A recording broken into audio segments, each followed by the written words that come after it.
Hi friends, welcome my channel. இன்றைக்கி என்ன நம்ம பார்க்க போகிறோம், நம்ம வீட்டில் ஒரு இட்லி பொடி தாங்க அரைக்க போகிறோம்.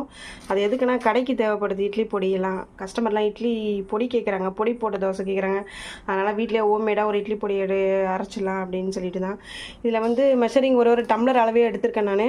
1.25 கப்பு உளுந்தும் 1 கப்பு கடலைப்பருப்பும் கொஞ்சம் குறுமிளகு, கொஞ்சம் டேஸ்ட்டுக்காக வெள்ளை எள்ளு, கருப்பு எள்ளு எது வேணாலும் யூஸ் பண்ணிக்கலாம். நான் இப்போ என்கிட்ட இருக்கிறது வெள்ளை எள்ளு, அதனால் அதை யூஸ் பண்ணியிருக்கேன்.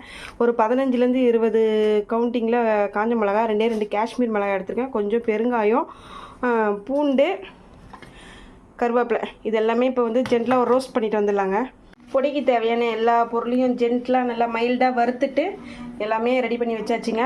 இதில் வந்து நம்ம கார்டனோடது போடலன்னா எப்படி, ஏதாச்சும் ஒரு ஆர்கானிக் பொருள் போடணுமே அப்படின்னு சொல்லிட்டு நம்மளோட கருவேப்பிலை ஃபுல்லாக நம்ம தோட்டத்தை வந்து எடுத்து போட்டது. இப்போ எல்லாத்தையுமே ஃபுல்லாகவே ஆறின பிறகு நல்லா கிரைண்ட் பண்ணிட்டு வந்துடலாங்க.